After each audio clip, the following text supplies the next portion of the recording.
तो आज की वीडियो के अंदर हम लोग डिस्कस करेंगे कुछ प्रैक्टिस क्वेश्चंस। ये जो प्रैक्टिस क्वेश्चंस होंगे ये हमारी आउटलाइंस को एक बार फिर से कवर कर रहे होंगे। जो जो कुछ हमने पढ़ लिया है वो इसके अंदर एक बार फिर से रिपीट हो रहा होगा। ये जो क्वेश्चंस हैं ये थोड़े एडवांस लेवल क्वेश्चंस हैं, ठीक है। ये क्वेश्चन जो है ये आप लोग, ये सिर्फ इसलिए आप लोगों को प्रैक्टिस कराए जा रहे हैं कि आप लोगों की जो क्रिटिकल थिंकिंग है वो थोड़ी स्ट्रांग हो सके। देखें, जब भी हम लोग मैथ्स के कोई ना कोई क्वेश्चंस करते हैं तो मैंने आप लोगों को पहले भी बताया था कि हमारे पास फॉर्मूलाज हमेशा सेम रहते हैं। जिस तरह आप लोगों के पास E is equal to M C square formula है कि आपके पास हमेशा सेम रहता है, लेकिन क्वेश्चन पूछने का स्टाइल डिफरेंट हो सकता है। कभी कभार आपसे एनर्जी पूछी जा सकती है, कभी कभार मैथ पूछा जा सकता है, कभी कभी कभार जो है वो स्पीड ऑफ लाइट पूछी जा सकती है। ये डिपेंड करता है क्वेश्चन पूछने वाले पे कि वो आपसे किस तरह से पूछता है। लेकिन आपका फॉर्मूला कभी भी चेंज नहीं होगा। कभी कभी आपको मैथ जो है वो किलोग्राम के अंदर दे दिया जाता है, लेकिन रिक्वायर्ड ग्राम के अंदर होता है। इसी तरह से स्पीड ऑफ लाइट जो है वो आवर्स पर सेकंड में दे दी जाती है, लेकिन वो उसके अंदर क्या है, उसको कहते हैं मिनट पर सेकंड के अंदर आपको चाहिए होती है, ठीक है। तो इस तरह से वो कन्वर्जन जो है वो हो रही होती है और उसको थोड़ा सा डिफरेंट तरीके से पूछा जा रहा होता है।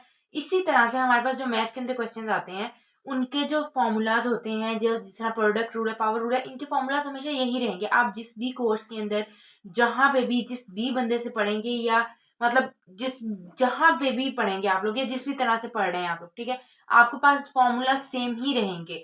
आपके पास क्वेश्चन पूछने का स्टाइल और उसको सिंप्लीफाई करने का स्टाइल डिफरेंट हो सकता है, लेकिन जो पैटर्न्स ड्राइव होते हैं, जो स्टैंडर्ड पैटर्न्स होते हैं हमारे पास, वो हमेशा सेम ही रहते हैं, ठीक है। तो हमें जो है वो एक क्वेश्चन को जो है वो सबसे पहले सिंप्लीफाई करना आना चाहिए।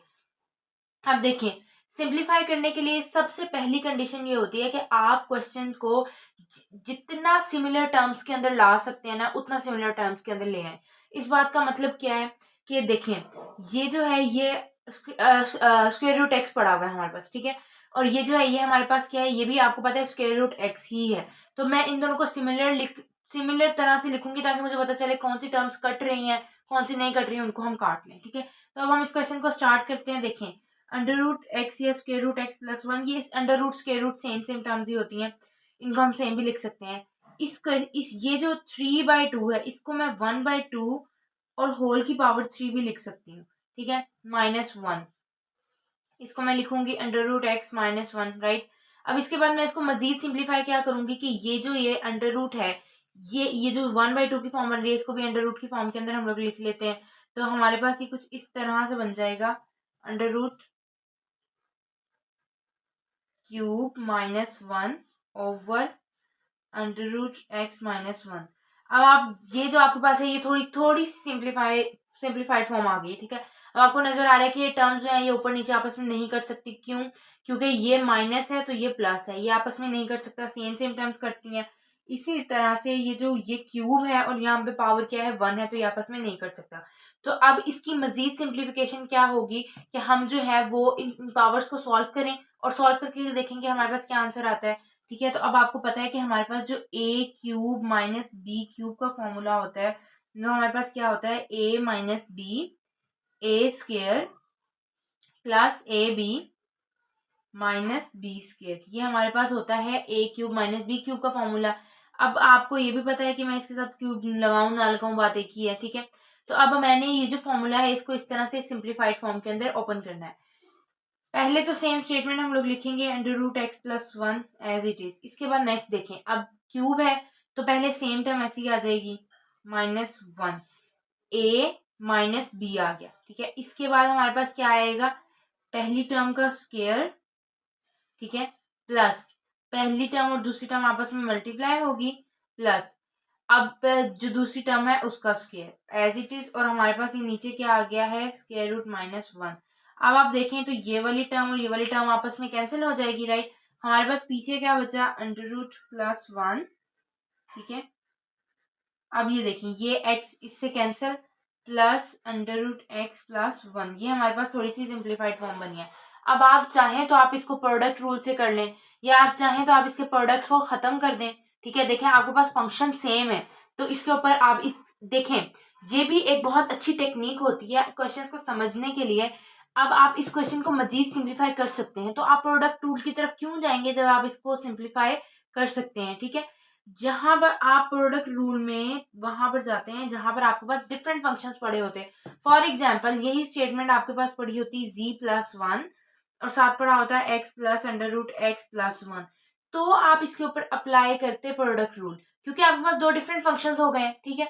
जब आपके पास फंक्शन सेम है, फंक्शन की टाइप सेम है, तो फिर आप इसको मजीद सिंप्लीफाई कर सकते हैं, तो कर लें। जितना क्वेश्चन को सिंप्लीफाई करके करेंगे उतना आपके लिए बेहतर है, ठीक है।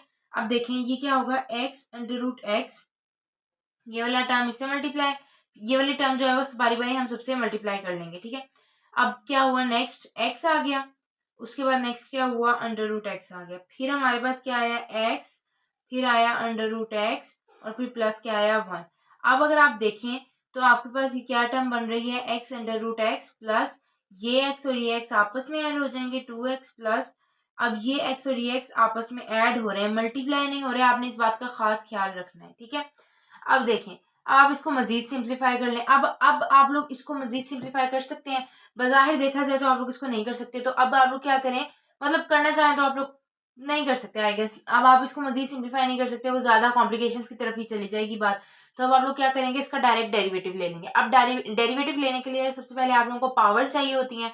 अब आप इनकी पावर्स को सॉल्व कर लें, ये एक्स और एक्स 1/2, अब इसके ऊपर 1 पावर है, आपको पता है, ये हो जाएगा 2x plus 2x 1/2 plus 1, right. अब 1/2 प्लस 1 x 3/2 आ गया आपके पास, plus 2x plus 2x 1/2 plus 1, ठीक है। ये आपके पास क्या है, ये वाली जो फॉर्म है ये है simplified form of that equation, ठीक है, सिंप्लीफाइड फॉर्म। अब आपने इसी इक्वेशन का, अब ये जो आपके पास y को ला रहा था x³ root plus 2x plus 2x 1/2 plus 1, अब आपने क्या करना है, इसका डेरिवेटिव ले लेना है।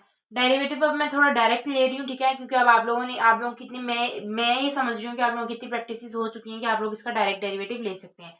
पावर बाहर, पावर में से एक माइनस करके, वेरिएबल सेम, पावर में से एक माइनस करके लिखना है। जब आप पावर में से एक माइनस करके लिखेंगे वो क्या आ जाएगा, 1/2 प्लस 2x, सेम x का डेरिवेटिव लेंगे तो 1 आएगा, प्लस 2/2, और x -1 क्या हो जाएगा, x 1 माइनस 1/2, तो ये आ जाएगी -1/2 की वैल्यू, प्लस ये ऐसे ही 0, ठीक है। ये आ गया 3/2, x 1/2 प्लस 2, ये 2 से कैंसिल, प्लस x -1/2, राइट। अब देखें, अब ये क्या हो गया, 3/2 x/2 प्लस 1/x/2 प्लस 2, ठीक है। अब अगर आप लोग चाहें तो इसको मजीद सिंप्लीफाई करके लिखने, अब आप इसका एलसीएम ले लें तो ये आ जाएगा x 1/2, ठीक है, साथ इसका 2 भी ले लें, ठीक है। ये आ जाएगा 3x प्लस 2 प्लस 2x 1/2, कुछ इस तरह की फॉर्म बनेगी, या थोड़ी सी इससे डिफरेंट बन सकती है, ठीक है। तो ये जो है ये आपके पास क्या होगा, आपके पास फाइनल आंसर जो आ रहा होगा वो आपके पास ये होगा, सही। तो ये कुछ इस तरह की फॉर्म बनेगी, या आप लोग अगर अपना आंसर जो है वो यहाँ तक भी कंसीडर करें तो भी बेस्ट रहेगा। इसको आप कुछ इस तरह की फॉर्म के अंदर भी लिखेंगे तो भी ठीक हो जाएगा, ठीक है। तो या आप इसको अपना फाइनल आंसर कंसीडर कर लें, या आप इसको अपना फाइनल आंसर कंसीडर कर लें, बात एक ही है, ठीक है। तो ये जो था ये हमारे पास था एक क्वेश्चन, ठीक है, जिसको हम लोगों ने सॉल्व किया। अब ये थोड़ा जो क्वेश्चन था ये थोड़ा एडवांस लेवल पे क्वेश्चन था। इसके अंदर हम लोगों ने कोफिशिएंट्स वाले वेरिएबल्स को भी डिस्कस किया, इसके अंदर हमने पावर रूल डिस्कस किया। हाँ, प्रोडक्ट रूल इसके अंदर हमने यूज नहीं किया, वो इसलिए नहीं किया क्योंकि हमारे पास फंक्शन सेम थे। प्रोडक्ट रूल का ज्यादातर जो यूज होता है ना वो हमारे पास वहां पर आता है जहां पर हमारे पास फंक्शन डिफरेंट होते हैं। आई होप कि आप लोग मेरी बात समझ रहे होंगे कि फंक्शन डिफरेंट होने की जो टर्म होती है वो क्या होती है। अब हम लोग डिस्कस करेंगे नेक्स्ट क्वेश्चन, ठीक है। अब नेक्स्ट क्वेश्चन को भी सॉल्व करने की टेक्निक सेम ही है, बिल्कुल उसी तरह से आपने सॉल्व करना है, ठीक है। तो वैसे तो पहले क्वेश्चन करवा दिए तो आपको ये वाला हो जाना चाहिए, लेकिन काफी बच्चों से ये वाले क्वेश्चन जो है वो नहीं होते, तो हम लोग चलिए इसको भी डिस्कस कर लेते हैं। सबसे पहला स्टेप वही है कि हम लोग कुछ टर्म्स को सेम करने की कोशिश करेंगे। अब ये वाली बात आपको एक्सप्लेन करने की जरूरत नहीं है कि इसको हम लोगों ने किस तरह से लिखना है, 1/2 और 3, ठीक है, क्योंकि मैंने अभी अभी आप लोगों को एक्सप्लेन किया कि हम लोगों ने किस तरह से लिखा है।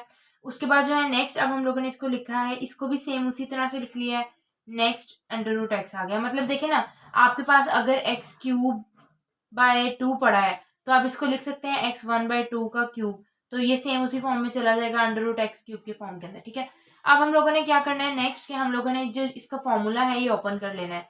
ये वाला जो फॉर्मूला है जिस तरह हम लोगों ने पहले किया था सेम उसी तरह से फॉर्मूला ओपन करना है। पहले मैं चले यहाँ पे फॉर्मूला मेंशन कर भी देती हूँ, a³ - b³ का फॉर्मूला हमारे पास क्या आता है, a - b a² plus ab plus b², ये हमारे पास होता है a³ - b³ का फॉर्मूला। अब आप लोगों ने इसको ओपन करना है तो आप लोग इसको किस तरह से करेंगे, लाइकवाइज, ठीक है। ये अब आप लोग खुद देखेंगे कि ये मैंने फॉर्मूला किस तरह से ओपन किया है, सिर्फ इसके अकॉर्डिंग मैंने इस फॉर्मूले को ओपन किया है। अच्छा, इसके बाद जो यहाँ पे समझने वाली बात है वो ये है कि आपके पास ये जो अंडर रूट क्यूब पड़ा हुआ है, इसको देखें, जब हम लोग कहते हैं कि हमारे पास दो वेरिएबल्स पड़े हुए हैं, इस एक्स को मैं कहती हूँ मेरे पास एक्स स्क्वायर है, इसी तरह मैं एक्स स्क्वायर और एक्स को कहती हूँ कि मेरे पास एक्स क्यूब है। क्यों? क्योंकि हम लोगों ने ये पढ़ा हुआ है कि जब हमारे पास दो वेरिएबल्स सेम हो तो उनकी जो पावर्स होती हैं वो आपस में ऐड हो जाती हैं। इसी तरह अगर मैं आपको कह रही हूँ कि मेरे पास एक्स पड़ा हुआ है, अंडर रूट एक्स का स्क्वायर पड़ा हुआ है और अंडर रूट एक्स पड़ा हुआ है, तो ये क्या है? अंडर रूट एक्स का क्यूब है, राइट। इसको मैं इस तरह से लिख सकती हूँ ना, तो ये जो स्क्वायर है ये इससे कैंसिल हो जाएगा, तो हमारे पास फाइनल वैल्यू क्या आ जाएगी? एक्स अंडर रूट एक्स, जो कि इस टर्म के इक्वल है, राइट। तो अब मैं इसको लिख सकती हूँ x under root x minus under root x, same वही वैल्यू बनती है हमारे पास। हम लोग क्या करेंगे, आपको पता है ऊपर जो है वो हमारे पास एक फॉर्मूला होता है, यहाँ पर मैं मेंशन कर देती हूँ वाला फॉर्मूला भी, A square minus B square is equals to A minus B, A plus B. अब अगर आप ये वाली जो टर्म है, ये वाली जो टर्म हमारे पास है, इस टर्म को रिलेट करें इस फॉर्मूले से, तो ये देखें पहले क्या आ गया? ए प्लस बी, फिर क्या आ गया? A minus B. तो ये बन सकता है A square minus B square. इसको हम बना लेंगे अंडर रूट एक्स का स्क्वायर माइनस वन का स्क्वायर, माइनस वन तो सेम रह जाएगा। अब हमारे पास क्या आएगा? X square plus under root x plus one over, अब मैं नीचे से जो है वो अंडर रूट एक्स को कॉमन ले लूंगी, तो मेरे पास क्या बचेगा? X minus one. ऊपर वाले स्क्वायर को कैंसिल करूंगी तो ये मेरे पास बचेगा x minus one, x square plus under root x plus one over under root x और एक्स माइनस वन। ये एक्स माइनस वन से कैंसिल, आपके पास जो पीछे बचा वो क्या था? X square plus under root x plus one over under root x, ठीक है। अब आप लोग क्या करेंगे कि आप लोग इसको मजीद सिंप्लीफाई करने की कोशिश करेंगे। वो किस तरह से करेंगे कि ये हो जाएगा x square by under root x plus under root x over under root x plus one over under root x, right. अब जो है वो आप इसको क्या करें कि एक्स टू है और ये जो है इसकी पावर बनेगी वन बाई टू, इस तरह होता है। तो ये जो अगर नीचे वन बाई टू है तो माइनस, नीचे वन बाई टू है तो ऊपर जाके क्या हो जाएगी? Minus one by two. ये बात आपने याद रखनी है कि पावर्स आपके पास ऐड हो जाती होती हैं। इसको चलिए सेम रहने दें, इसको हम बाद में डिस्कस करते हैं। अब ये क्या हो जाएगा हमारे पास? Two minus one is equal to one by two plus one over X one by two, ये ऊपर जाके हो जाएगी माइनस वन बाई टू। तो ये फॉर्मूला हमारे पास क्या बनेगा? एक माइनस कर देंगे हम इसमें से, ठीक है। तो ये हमारे पास क्या हो जाएगा? X minus one by two plus ये जीरो, और ये x minus one by to थी, इसका हम लोग को अगर डेरिवेटिव लें, ये तो मैंने आपको उसको करके लिख दिया ना, इसका अगर आप डेरिवेटिव लेंगे तो वो क्या होगा? माइनस वन और माइनस वन बाई टू, ठीक है। ये इसको मैंने क्या किया है कि इसको मैं x minus one by to किया है। अब जो कॉफिशेंट, जो पावर होती है वो बाहर आ जाती है, और पावर के अलावा वाले की सॉरी वेरिएबल सेम और पावर में से एक माइनस हो जाता है, तो ये मैंने वो लिखा है।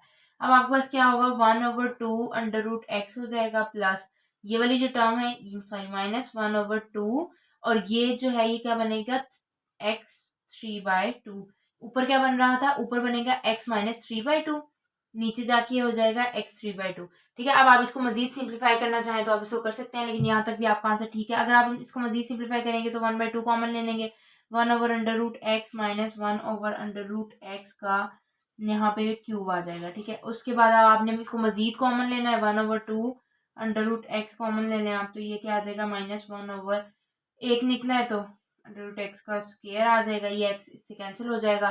तो आपके पास कुछ फाइनल आंसर जो बनेगा, चलिए यहाँ पे लिख देते हैं, वो बन जाएगा one over two under root x minus one over x, ठीक है। तो ये आपके पास जो है ये आंसर आ जाएगा। अब ये जो क्वेश्चन थे ये थोड़े डिफिकल्टी लेवल में थोड़े से ज्यादा थे, ठीक है। तो इन क्वेश्चन को प्रैक्टिस करना या इन क्वेश्चन को आपके साथ डिस्कस करना इसलिए इंपॉर्टेंट था, ताकि आप लोगों को पता चल जाए, ताकि आप लोगों के कुछ फॉर्मूलाज रिन्यू हो जाए। जिस तरह हम लोगों ने क्यूब के फॉर्मूलाज को डिस्कस किया, रूट्स को डिस्कस कर लिया, ठीक है, ताकि जो आप लोगों का थोड़ा सा जो क्रिटिकल थिंकिंग वाली बात मैंने पहले भी की थी, तो वो थोड़ी सी इनहांस हो जाए। कुछ चीजें जो आप लोग भूल चुके हैं वो आप लोगों को याद आ जाए, आप लोगों के लिए क्वेश्चंस को सॉल्व करना इजी हो जाए, ठीक है। तो आज के लिए बस इतना ही। Till then keep learning and keep exploring.